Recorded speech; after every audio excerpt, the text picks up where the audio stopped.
Bella సినిమాకి సంబంధించి ఇప్పటికీ ఒక స్టైలిష్ మేకింగ్ ఉంటుంది.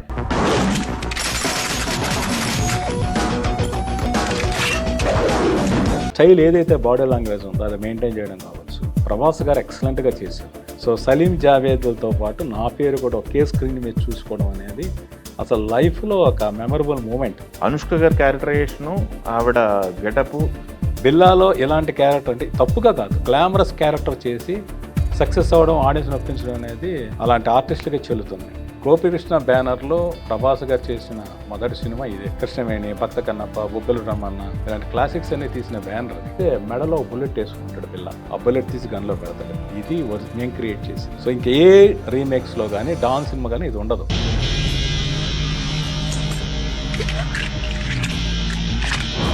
సో డాన్ సినిమా అనేది 78లో రిలీజ్ అయింది. తర్వాత షారూక్ ఖాన్తో హిందీలో డాన్ మళ్ళీ రీమేక్ చేశారు. సో మెహర్ రమేష్ గారి మేకింగ్ ఎంత ఉందో ప్రభాస్ గారి డెడికేషన్ కూడా అంతే ఉండడం వల్ల బిల్లా అనే సినిమా గురించి 17 ఏళ్ల తర్వాత కూడా మనం గుర్తుంచుకుంటున్నాం, మాట్లాడుకుంటున్నాం.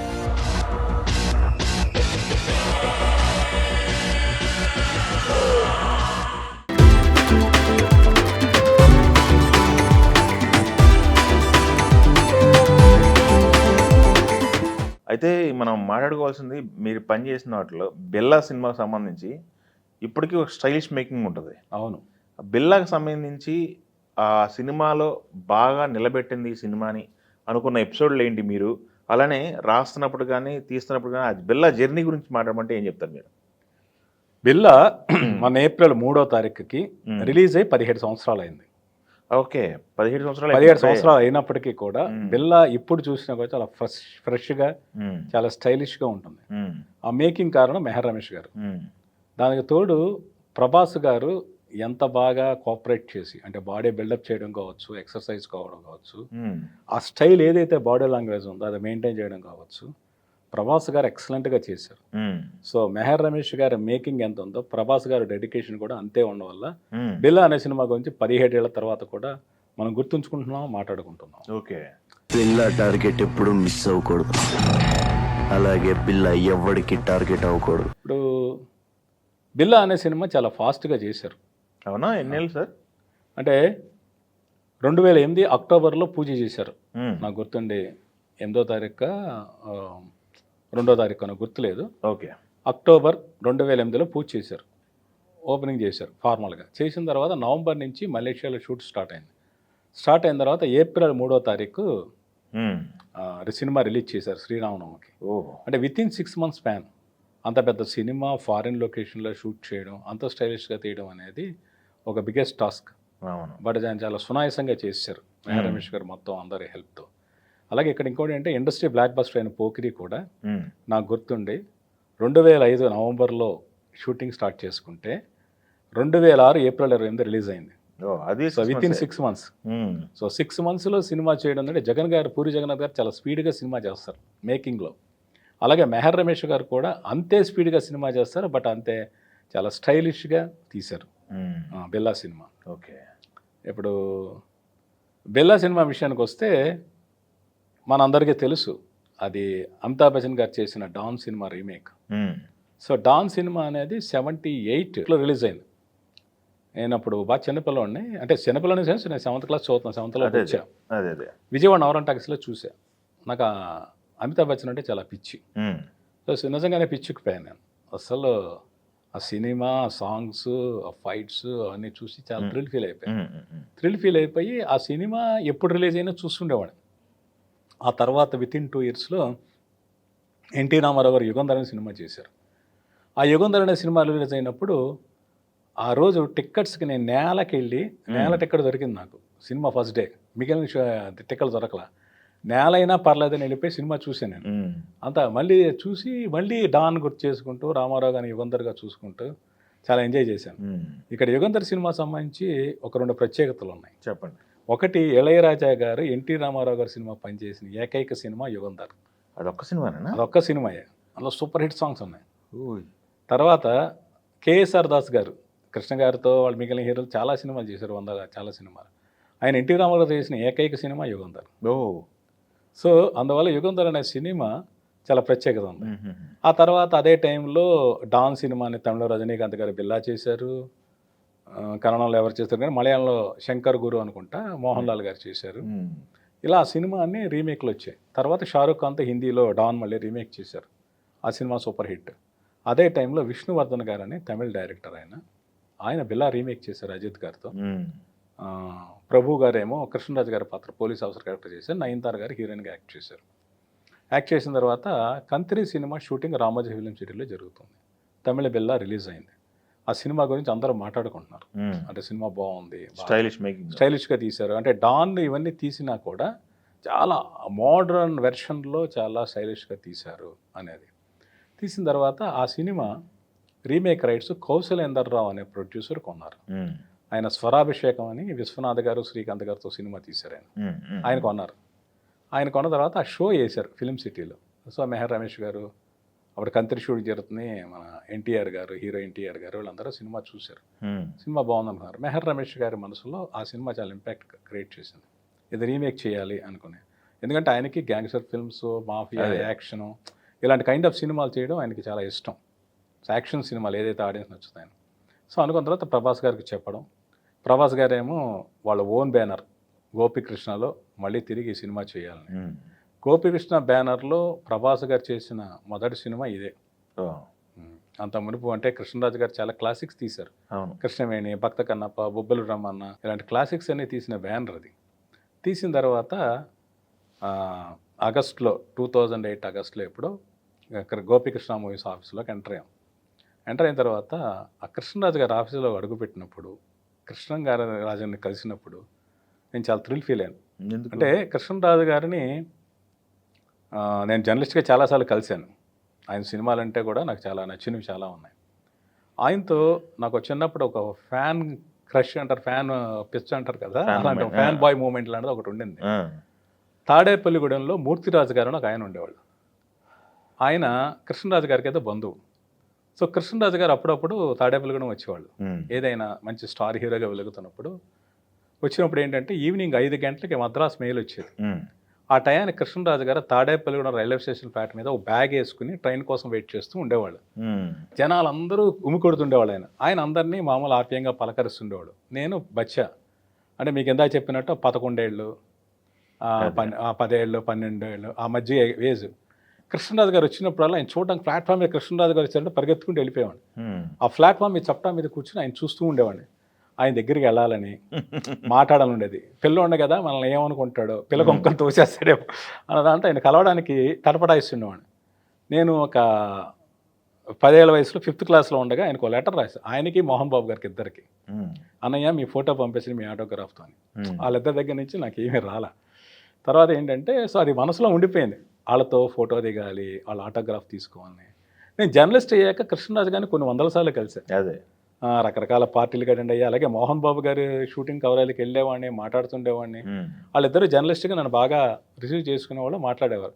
బట్ ఎప్పుడూ కూడా నేను వాళ్ళ ఆటోగ్రాఫ్ అడగడము లేక వాళ్ళతో ఫోటో దిగడము జరగలేదు. సో ఎప్పుడైతే బిల్లా సినిమా కోసం నేను గోపికృష్ణ మూవీస్లోకి అడుగు పెట్టాను, ఒక్కసారి నా ఫ్యాన్ బాయ్ మూమెంట్స్ అని గుర్తు వచ్చాయి కృష్ణరాజు గారితో.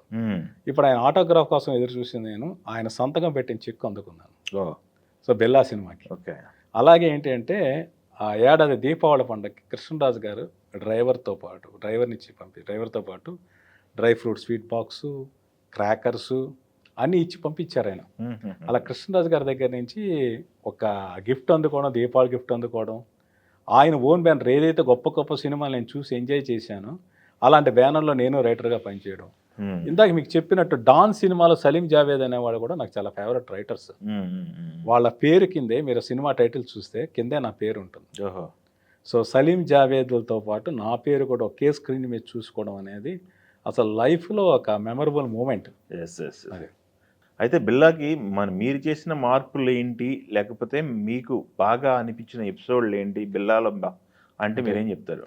ఇప్పుడు మేజర్ చేంజ్ ఏంటి అంటే మామూలుగా ఒరిజినల్ డాన్ కావచ్చు, దాని మీద వచ్చిన ఒక చాలా సినిమాలు ఏ లాంగ్వేజ్ అని తీసుకోండి, డాన్ చనిపోయిన తర్వాత అతని క్యారెక్టర్ బాడీ కానీ కథ కానీ ప్రసవన ఉండదు. ఈ క్యారెక్టర్ ఇంకో క్యారెక్టర్ నడుస్తూ ఉంటుంది. బట్ తెలుగు బిల్లాలో, ప్రభాస్ గారి బిల్లాలో ఒరిజినల్ బిల్లా బాడీ ఆలీ నడిపే ఒక రెస్టారెంట్ ఫ్రేజర్లో ఉంచుతారు. ఎస్. వచ్చినప్పుడు వాళ్ళు అటాక్ వచ్చినప్పుడు ఈ బాడీని పెట్టి బ్యాక్గ్రౌండ్లో షూట్ చేస్తూ ఉంటే బిల్లా బతికే ఉన్నాడా, ఇద్దరు ఉన్నారా అని ఒక్కసారి ఆడిటోరియం షాక్ గురవుతారు. ఆ చనిపోయాడని తెలుసు, బట్ ఒక్కసారి సినిమాలో క్యారెక్టర్స్గా వాళ్ళందరికీ షాక్. ఈ ఎపిసోడ్ అనేది చాలా అద్భుతంగా వర్కౌట్ అయింది. ఆడిటోరియంలో కావచ్చు, ఇండస్ట్రీలో కూడా కావచ్చు. ఓకే. ఒక సినిమా చూసిన ఒక హీరో అయితే సీట్ నుంచి లేచి జంప్ చేశాడు ఆయన అవునా? ఈ ఎపిసోడ్కి. అమ్మ ఏం ఎదిరిపోయింది ఈ సీన్ అని.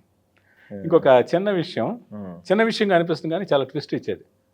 ఇప్పుడు హంసిక ట్రాప్ చేస్తుంది ప్రభాస్ని, అంటే ఒరిజినల్లో హెలెన్ క్యారెక్టర్ చేసిన సాంగ్ అంతా పోలీసులు అరెస్ట్ చేయడానికి వస్తారు. ఆ అమ్మాయి అప్పటికే గన్లో బుల్లెట్స్ తీసేస్తే మెడలో బుల్లెట్ వేసుకుంటాడు బిల్లా. ఆ బుల్లెట్ తీసి గన్లో పెడతాడు. ఇది మేము క్రియేట్ చేసింది.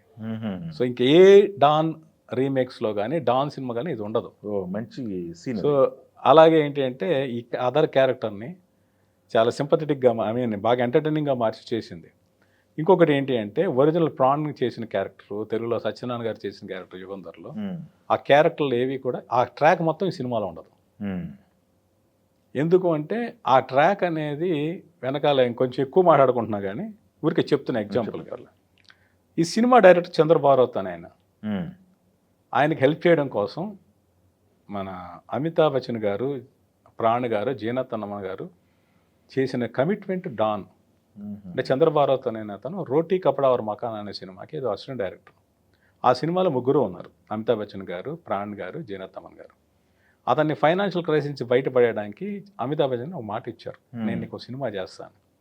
చేసి ఏంటి అంటే సినిమా చేయాలంటే అలాగే జీనత్ అమన్ మాట ఇచ్చారు, ప్రాణ్ మాట ఇచ్చారు. సో కథ తయారు చేసేటప్పుడు ఈ ముగ్గురు క్యారెక్టర్స్ ఇంపార్టెన్స్ ఉండాలి.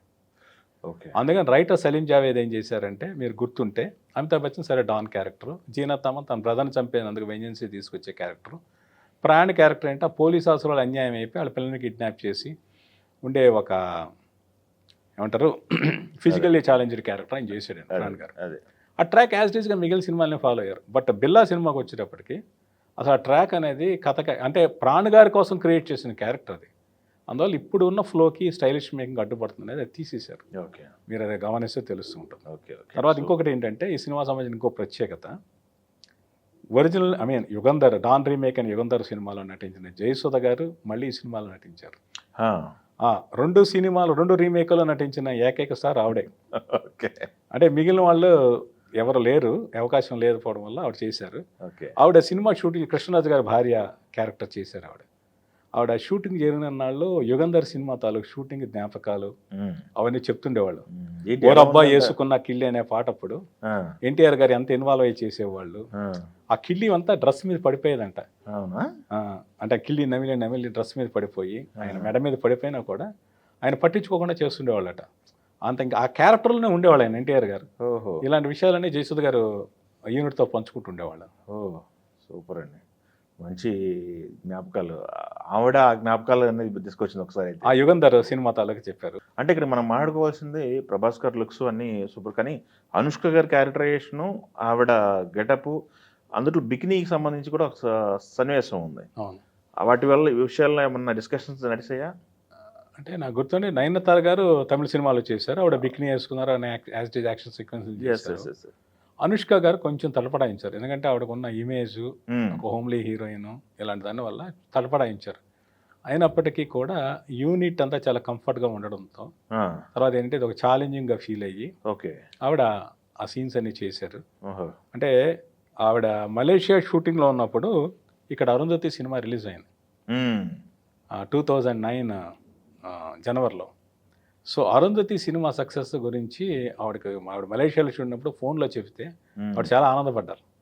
అరుంధతి సినిమాకి ఎలా రెస్పాన్స్ వస్తుంది, ఈ సీన్లకి ది ఆడిటోరియం ఎలా రియాక్ట్ అవుతున్నారు, ఇవన్నీ ఆవిడకి మలేషియా షూటింగ్లో కూడా పంచుకున్నప్పుడు చాలా ఎక్సైట్ అయ్యారు. ఓహో, అంటే అప్పుడు జయజమ్మ క్యారెక్టర్ చేసిన అమ్మాయి బికినీలో మళ్ళీ చాలా కాంట్రాస్ట్ క్యారెక్టర్ చేశారు. అంటే అరుంధతికి వచ్చిన పాపులారిటీ ఇమేజ్కి బిల్లాలో ఎలాంటి క్యారెక్టర్ అంటే తప్పుగా కాదు, ఇలాంటి గ్లామరస్ క్యారెక్టర్ చేసి సక్సెస్ అవ్వడం, ఆడియన్స్ నొప్పించడం అనేది అలాంటి ఆర్టిస్టులకే చెల్లుతుంది. అలాగే మెహర్ రమేష్ గారు దేశముద్ర సినిమాకి ఆయన స్క్రిప్ట్ అసోసియేట్. సో హంసిక గారు హీరోయిన్గా పరిచయం దేశముద్ర సినిమాతో. హంసిక ఆ సినిమా అప్పుడు మెహర్ రమేష్ గారు మంచి పరిచయం ఉంది, అందుకే కంతరి సినిమాలో కూడా ఆవిడ హీరోయిన్గా యాక్ట్ చేశారు. అందుకనే ఆవిడ బెల్లా సినిమాలో స్పెషల్ సాంగ్ చేశారు. ఓకే. ఓకే. అంటే ఇప్పుడు నిజం చెప్పాలంటే సుబ్బరాజు గారి గర్ల్ ఫ్రెండ్ క్యారెక్టర్ అది. అవును. అలాగే ఏంటి అంటే అదేంటి హిందీలో హెలెన్ లాంటి ఒక ఐటమ్ సాంగ్ లాంటిది హంసిక గారు చేశారు. సో అది కేవలం మెహర్ రమేష్ గారి మీద ఉన్న అభిమానం కొద్దీ ఆవిడ క్యారెక్టర్ చేశారు. ఓకే. బిల్లా సినిమా అనే దానికి సంబంధించి ఇంకొక విషయం ఏంటంటే ఆ cinema 50 day platinum days function ఒకటి జరిగింది. ఆ సినిమా అప్పుడు తర్వాత అలాగే 100 డేస్ ఫంక్షన్ జరిగింది. 2 ఫంక్షన్లలో నేను షీల్డ్లు తీసుకోవడం అనేది ఇప్పటికే నా ఇంట్లో షీల్డ్ అనేది బిల్లా. ఓకే. మిగిలిన సినిమాలకి ఏంటంటే అప్పుడు 100 రోజు ఫంక్షన్ చేయడం అనేది చాలా అరుదైపోయింది. అందువల్ల ఏంటంటే బిల్లా సినిమా కృష్ణరాజు గారు అలా చేశారు ఫంక్షన్ మొత్తం హాస్పిటాలిటీ కావచ్చు అన్నీ కావచ్చు. ఓకే. సో బిల్లా షీల్డ్ అనేది ఉండిపోయింది. ఓకే. అలాగే బిల్లా సినిమా అనేది ఏంటి అంటే నాకు కృష్ణరాజు గారితో పనిచేయడం అనే ఒక అద్భుతమైన అనుభవాన్ని ఇచ్చింది.